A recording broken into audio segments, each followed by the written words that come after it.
Andalucía, hagamos que las cosas pasen. Fin de espacio promocional y publicitario. Aportamos contexto a las noticias. Analizamos a fondo la realidad. Usted ve y escucha. La revista de Opinión Democracia. Periodismo de verdad.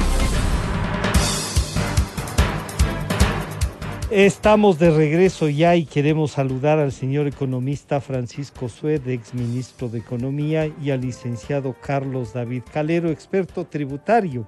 Y el tema que nos convoca es que se habla, ¿no?, de 7.600 millones que afecta la evasión tributaria. Algunos decían, no, pero son sobre 7.600 millones los que hay que calcular la evasión.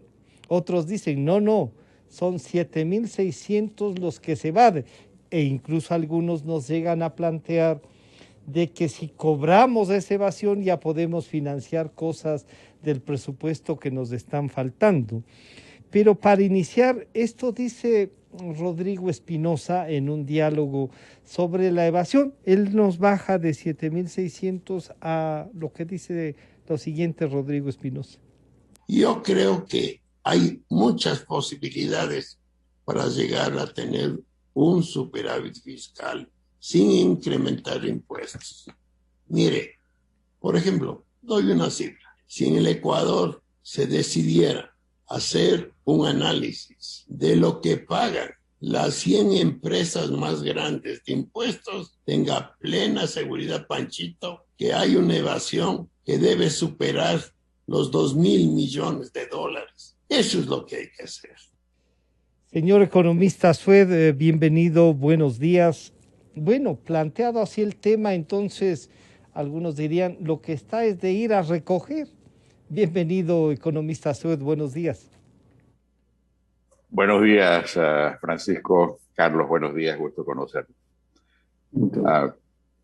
Mire, el tema va más allá de los 7.600 o la cifra que sea. El tema es qué clase de régimen tributario tenemos, ¿no? El tema es observar cuál es la consecuencia de las 33 reformas tributarias que fueron ejecutadas durante el gobierno de Correa.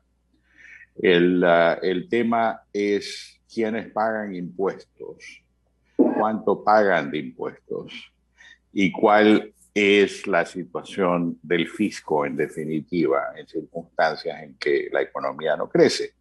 Porque empezando por esta última idea, propongo que para los efectos de resolver o empezar a resolver más bien los temas de la economía, es necesario que haya crecimiento y crecimiento sostenido, porque esa es la única forma como se arreglan las cuentas fiscales. Se lo digo por experiencia propia. En el primero de mis 2 años de ministro de Finanzas tuve un crecimiento de 4.2% de un superávit fiscal de casi que el 2% en el sector público no financiero consolidado. O sea que es prueba de que la dinámica de la economía es lo que cuenta. Ahora bien, las cifras no son cifras de estos últimos años, porque ya la base de datos del SRI no da esa información como para poder minarla y analizarla, pero digamos que el universo de contribuyentes en el impuesto a la renta individual era más o menos el 7% de los potenciales contribuyentes, de la población económicamente activa, si quiere, ¿no?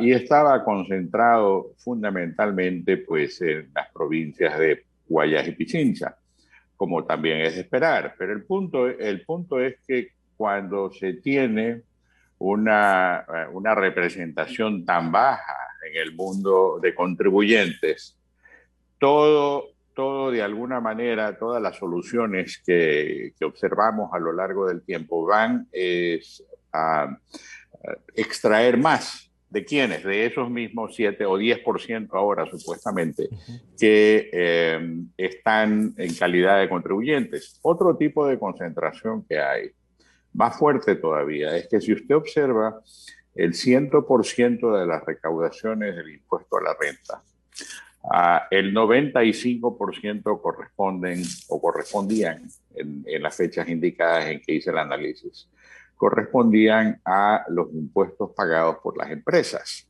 95%. Y dentro de ese 95%, el 1% de las empresas pagaban el 87%.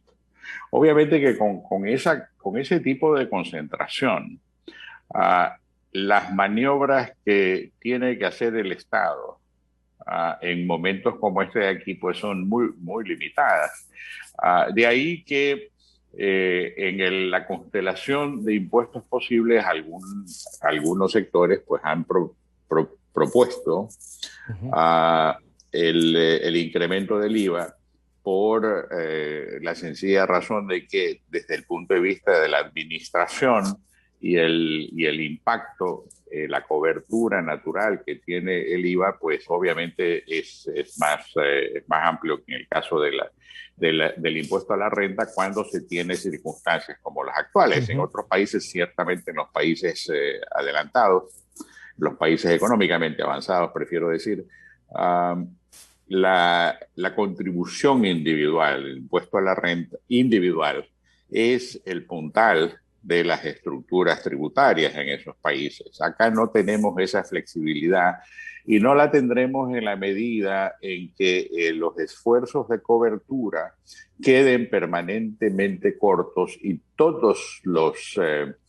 esfuerzos vayan dirigidos exclusivamente para que los que siempre pagan, paguen más. Llega un punto de inelasticidad, y con esto termino, llega un punto de inelasticidad tal que los niveles de captación tributaria se paran terriblemente. En parte ocurre con la situación de la pandemia, ¿no?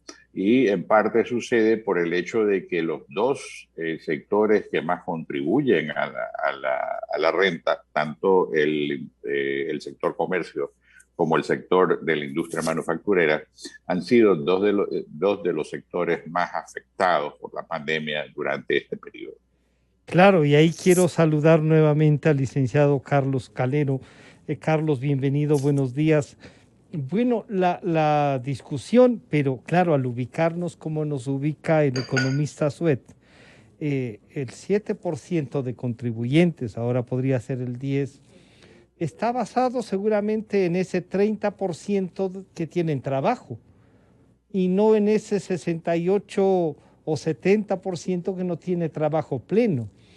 Pero en ese 30% que tienen trabajo también funcionan las exenciones y mucha gente se descuenta y lo que ganan. Hay profesionales que teniendo y pudiendo pagar buscan exenciones. Entonces ahí acudimos al experto tributario. Hay empresas, hay clientes, diríamos así, que buscan cómo no pagar y algunos dicen con el criterio, ¿por qué voy a pagar para que se roben? Bueno, eso es otro tema. Pague los impuestos que le corresponden y juzguemos si es que se roban, ¿no es cierto? Pero esa relación, y ahí, como digo, usted es un experto tributarista, ¿cómo llevamos esto entre la percepción de los ciudadanos y lo que nos dan las cifras que nos acaba de recordar el economista Suet? Bienvenido, licenciado Calero, buenos días. Gracias, muy amable y muy buenos días a ustedes, a don Francisco, don Gonzalo, buenos días, muy amables. Primero hay que hacer una diferencia entre lo que es elusión y lo que es evasión. Yeah. La elusión es algo legal, la evasión es algo ilegal. Y si bien muchas empresas buscan cómo no pagar impuestos, es en base a la elusión tributaria. Para ponerle un ejemplo de elusión y evasión que sabe poner mi hijo David Andrés, es el famoso telepeaje. Si usted pasa por el telepeaje con TAC, usted no está cometiendo ningún delito. Pero si es que pasa por el telepeaje sin el TAC, está cometiendo un delito. Así es el tema de los impuestos. Si usted deja de pagar los impuestos sin aplicar la ley, está cometiendo defraudación tributaria. Si es que, en cambio, está pagando menos impuestos aplicando la ley, usted está eludiendo los impuestos o consiguiendo ahorros fiscales lícitos, que es lo que nosotros como firma privada enseñamos a los contribuyentes, a conseguir ahorros fiscales lícitos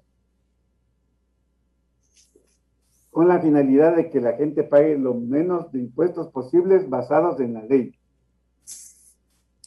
Claro, pero estos ahorros que usted dice, estos ahorros fiscales lícitos, entonces a lo mejor lo que hay es que buscar que esos ahorros fiscales que están previstos en las leyes vayan eliminándose, porque lo que hay es que buscar es que se paguen los impuestos, licenciado Calero.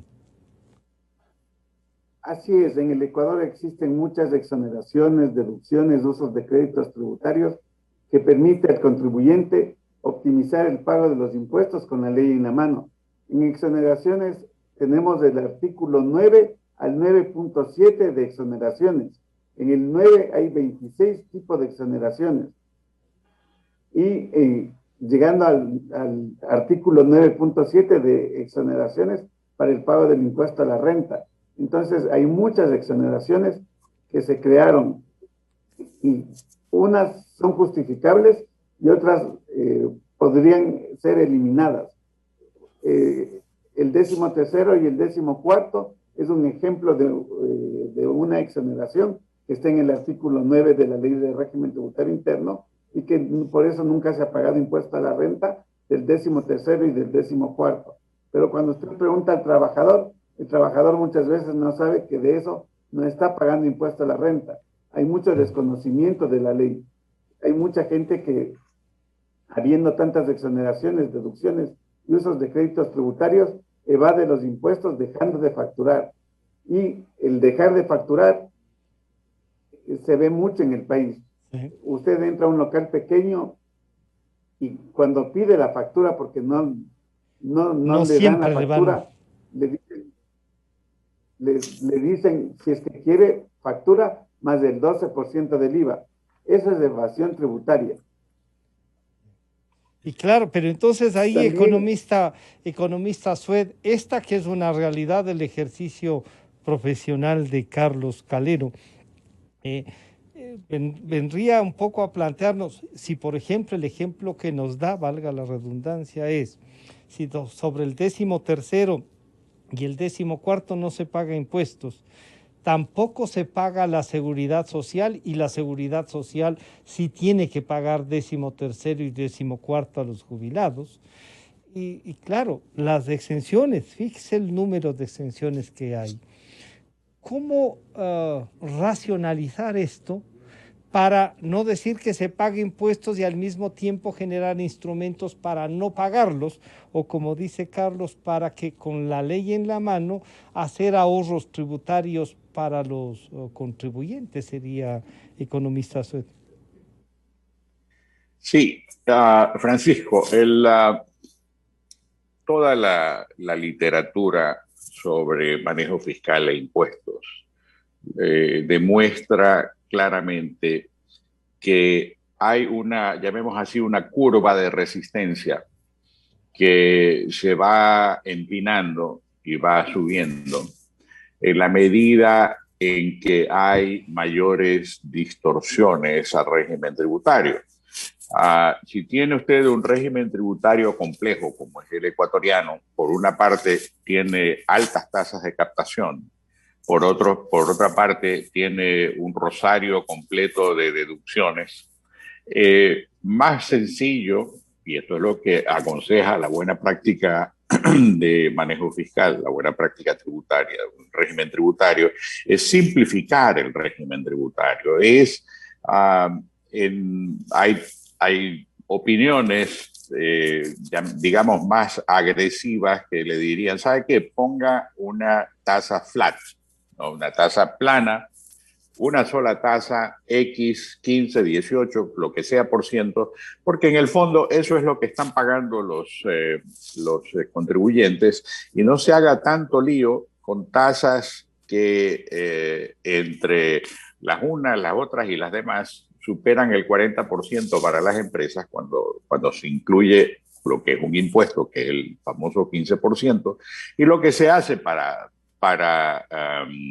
enfrentar esa circunstancia que a ratos puede parecer, desde el punto de vista del empresario, del dueño del negocio, absolutamente incautatoria, porque el Estado, pues, en definitiva, lo que le está sacando del bolsillo poco más del 40% de los ingresos, y si a eso le añade los impuestos locales y las otras cosas, pues está entregando la mitad de los ingresos. Hay una resistencia normal a eso.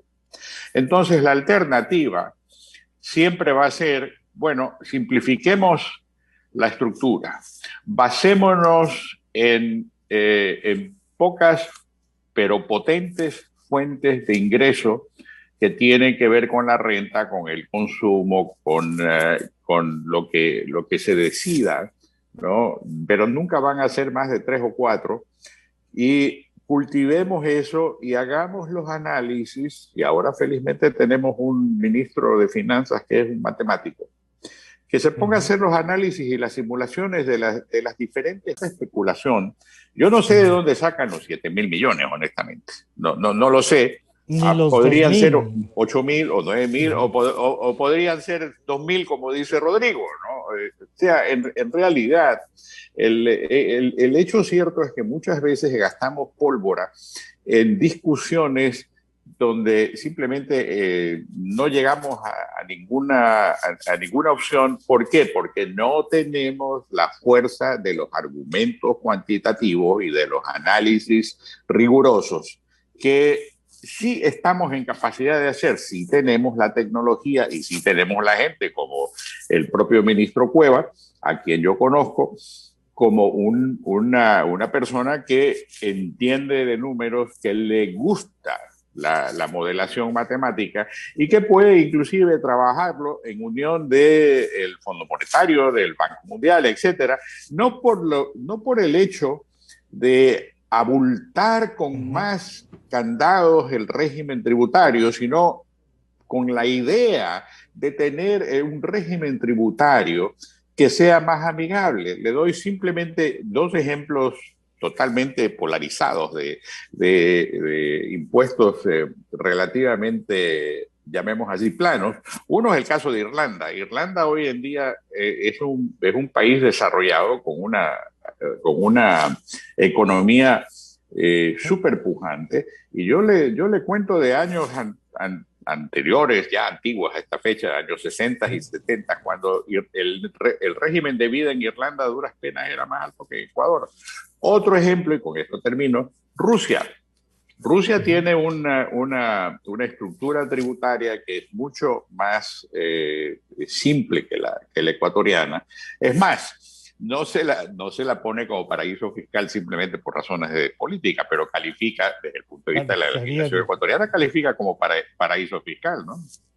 Claro, entonces, licenciado Calero, desde el punto de vista ya de las recomendaciones que usted hace, lo que discute con sus clientes en el tema tributario, la simplificación también puede ayudar a reducir costos en el tema tributario, porque llevar toda una estructura impositiva tan compleja como la que usted mismo describe tiene unos costos adicionales. Ir a la simplificación y la búsqueda de mejor recaudación es lo que usted haría si va al SRI, por ejemplo, Carlos. Nosotros habíamos propuesto como firma el asesor contable que el IVA baje al 8% y se elimine tanto crédito tributario que existe en el IVA, ¿sí? Y se dé menos crédito tributario para que estimule la economía, se recauden más impuestos, pero obligando a facturar a todos los contribuyentes. Esa propuesta bien entendida, sí, y muy bien aplicada, haría que se recauden más impuestos legalmente, dejando porque para aplicar la ley actual tal como está hay que ser todo un experto tributario para llegar a saber y poder aplicar la ley de régimen tributario interno, porque es muy compleja, es bastante compleja el entender y el poder aplicar. Es lo que los contribuyentes por eso le huyen, le tienen miedo, se espantan. O sea que la simplificación sí es una, digamos, es una opción real, como plantea el economista sueco, licenciado Calero, y esta simplificación podría incluso ayudarnos a calcular lo que realmente hay que pagar como impuesto. Eso sugiere, y al decir retirar las exenciones y bajar el IVA, ¿usted ha calculado se compensarían los ingresos? Con tanta pérdida que hay de lo que se deja de facturar en el Ecuador, yo creo que sí. Economista Sued, entonces el IVA, como algunos sugieren, no hay que subirlo, sino que parece que en esta simplificación que usted nos plantea, lo que hay es que bajarlo, pero quitar las exenciones, y habría que calcular, eso también pueden hacerlo, cuánto está en las exenciones, y a lo mejor se equilibra, economista Sued. Francisco, ya tuvimos el experimento de subir el IVA el año 16, luego del terremoto de Manabí.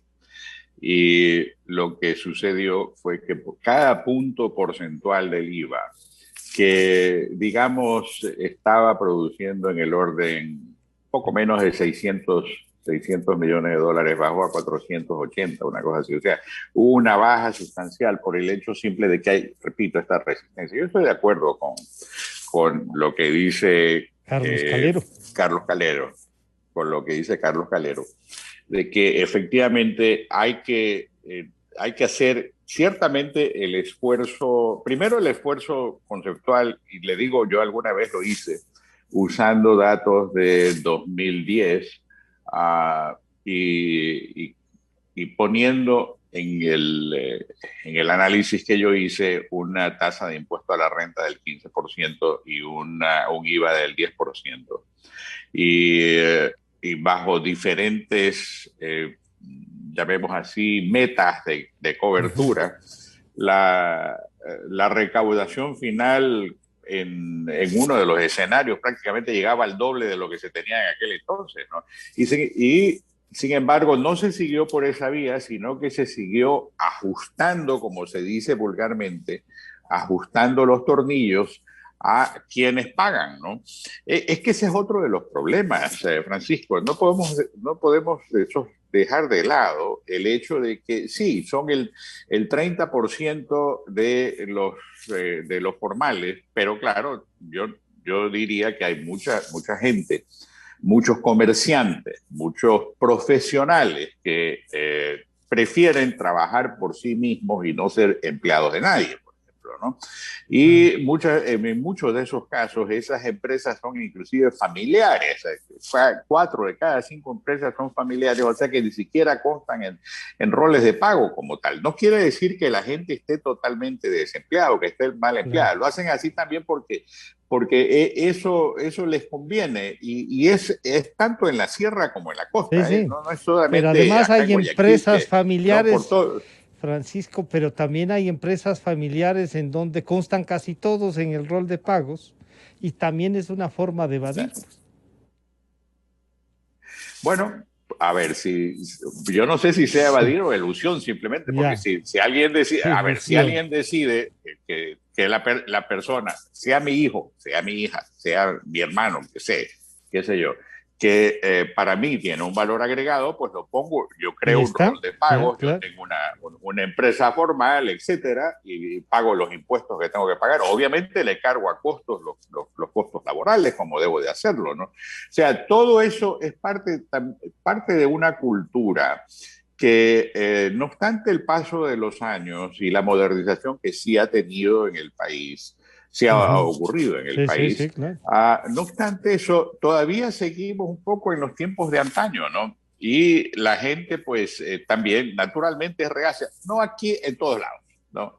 Siempre hay una reacción contra el tema de los impuestos. Entonces, el punto es cuánto me extrae el Estado de mis bolsillos y qué me da a cambio, porque esa es otra cosa, ¿no? Claro. Y lo que hago referencia al comentario que usted mismo hizo, pues si la percepción es que se roban la plata, Entonces está diciendo, yo aquí estoy pues simplemente inerme, me meten la mano en el bolsillo y después proceden a robársela, ¿no? Claro. Por todas las vías que sabemos y se denuncian todas las semanas. Entonces, todo esto es parte de un tema de gobernanza que tiene que ser incluido adecuadamente. Y a mí me parece que hace bien, alguien ha criticado al presidente porque, ¿qué pasó? Que no envió la ley de régimen tributario. Bueno, sí.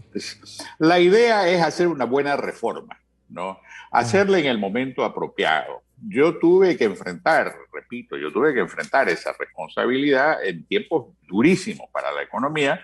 Lo hice a tiempo y felizmente las cosas salieron bien, pero no simplemente por suerte, sino porque había de alguna manera toda una voluntad política detrás de ello y una planificación respecto de los resultados, que es justamente lo que estamos pidiendo acá.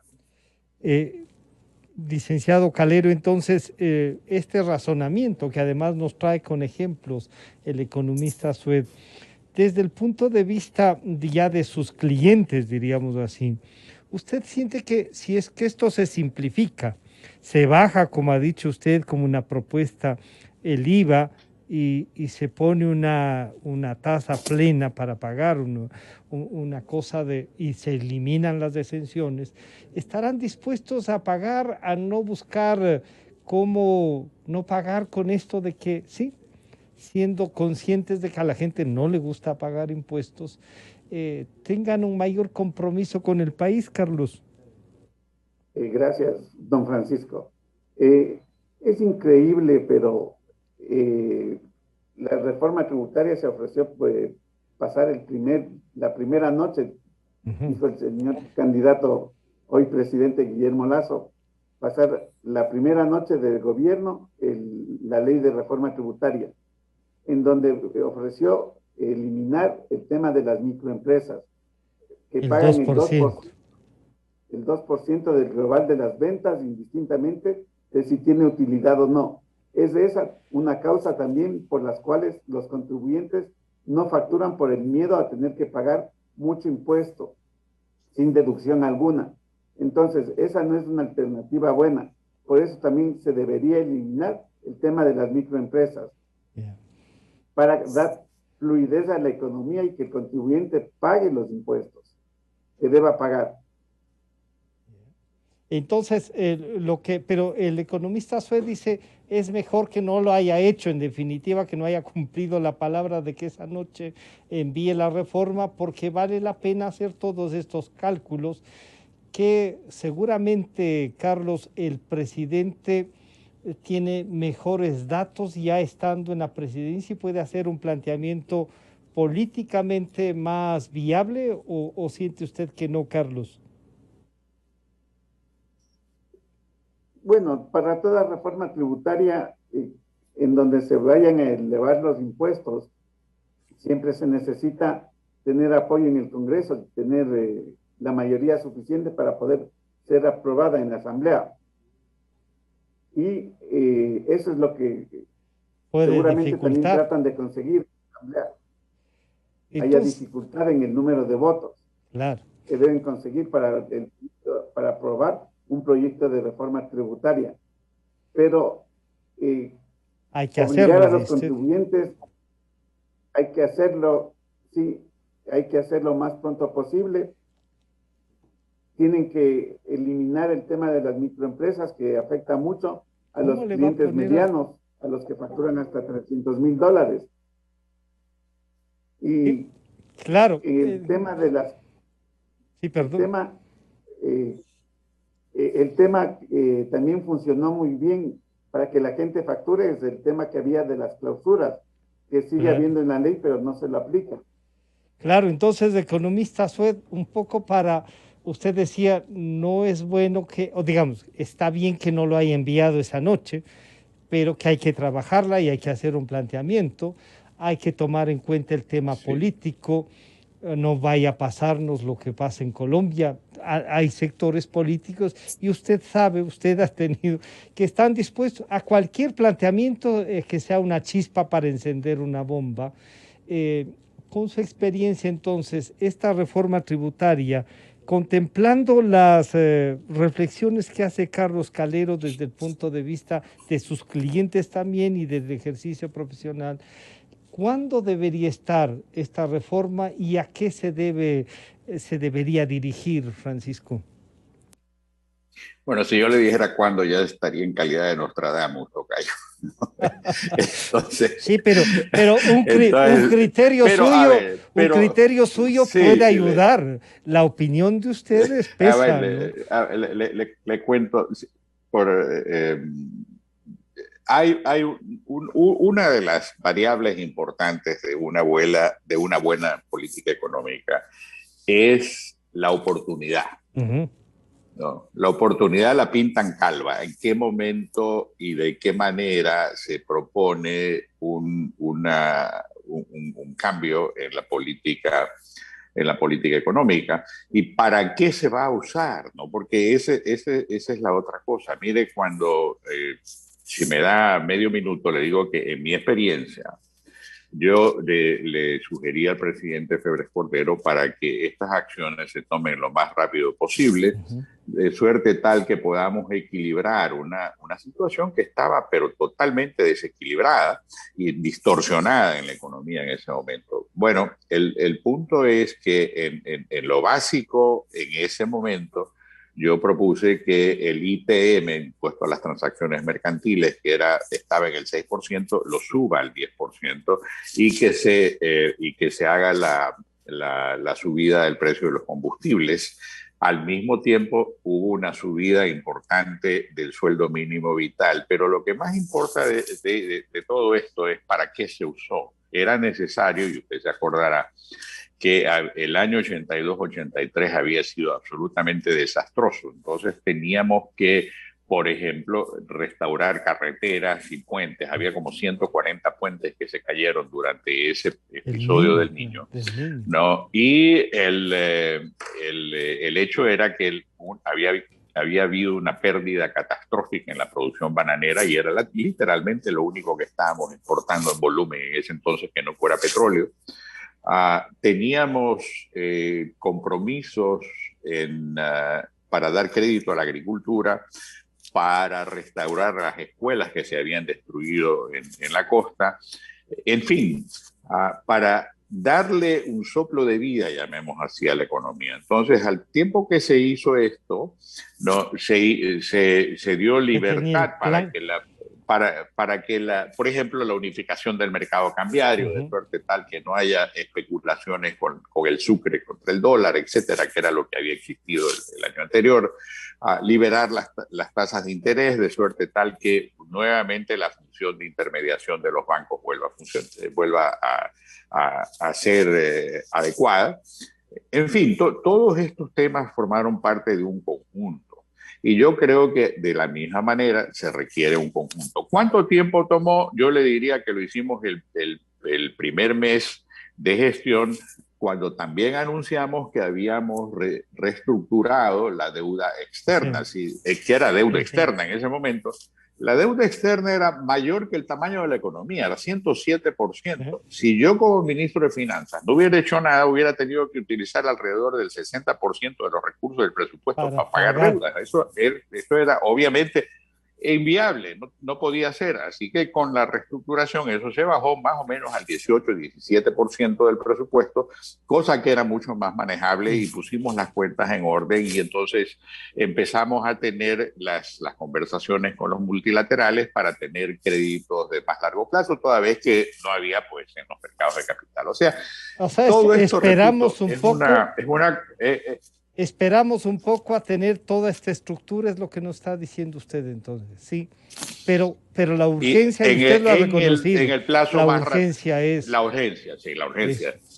Es urgente, este momento de todas maneras hay una suerte de calma chicha en el tema político. Y en la medida en que... Y la otra cosa, Francisco, es que esto se explique correctamente. O sea, yo voy a extraer esto, pero esto es lo que voy a hacer, porque no se trata simplemente pues de crear más gasto de consumo, por ejemplo, con el tema de la ley de los maestros, sin decir de ninguna manera de dónde va a Y de sacar cómo 2.000 vamos a millones de dólares financiar. adicionales. Claro. ¿No?